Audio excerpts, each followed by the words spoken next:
Hi friends, police వారి హెచ్చరిక.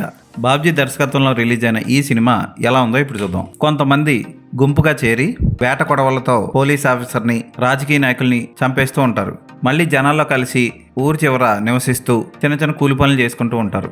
అంటే ఇంచుమించు దండుపాల్యం బ్యాచ్ లాంటిది. ఈ మధ్యలో ప్రజానాట్య మండలి తరపున పాటలు పాడే ఓ గాయకుడు ఉంటాడు. అతను ఈ హత్యలు చేస్తున్న వారి వెనక ఉన్న అసలు సూత్రధార ఎవరో కనుక్కుంటాడు. ఆ తర్వాత ఏమైంది, ఆ గాయకుడిని చంపేశారా, ఈ హత్యలు ఎప్పుడు ఆగాయి అన్నది తెలుసుకోవాలంటే సినిమా చూడాలి. దర్శకుడు బాబ్జీ సినిమాని 1990లో రిలీజ్ చేయకుండా ఈ టైంలో రిలీజ్ చేశాడు.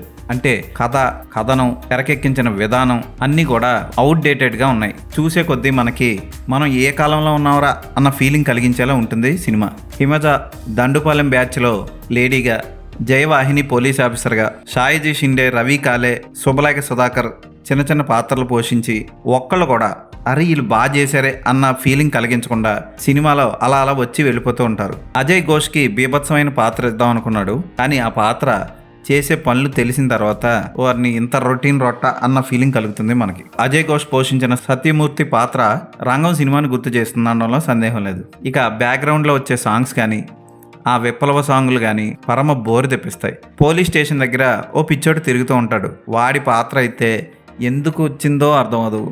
ఎందుకు వాడికి పోలీసులు సెల్యూట్ చేస్తున్నారో కూడా నాకు అర్థం కాలేదు. వాళ్ళ నాన్న పోలీస్ ఆఫీసర్ అయి అతను చనిపోయాడని అది చూసి పిచ్చెక్కిన అతని కొడుక్కి పోలీసులు సెల్యూట్ చేయడం ఏంటో దర్శకుడు బాబ్జీయే చెప్పాలి. ఇక సినిమా స్టార్టింగే ఈ దండుపాల్యం బ్యాచ్ లాంటి బ్యాచ్ పాడుపడిన ఇంట్లో చెత్తలో లోపల దాచిన వేట కొడవలు బయటికి తీస్తూ ఉంటారు.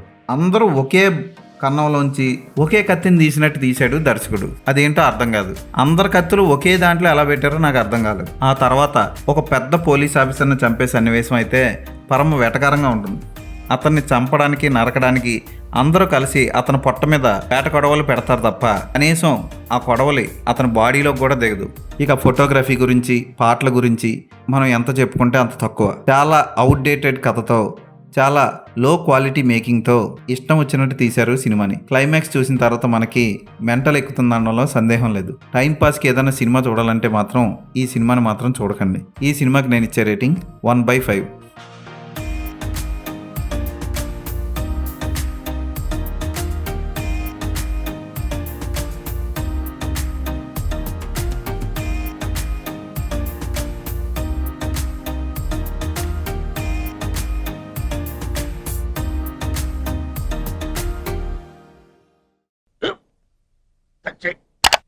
స్కూల్ బెంచ్ లాగా ఎంత గట్టిగా ఉందోరా? కొట్రా, కొట్టు, పర్లేదు, కొట్టు. బాబాయ్ ఏంటి నువ్వు కొడతావా? కమా బీట్ మీ యార్. వద్దు బాబాయ్. వాడిని నేను కొట్టడం లేదమ్మా, వాడినే నన్ను కొట్టమంటున్నాను. నువ్వేం కంగారు పడక్కర్లేదు. అడుగుతావేంటి?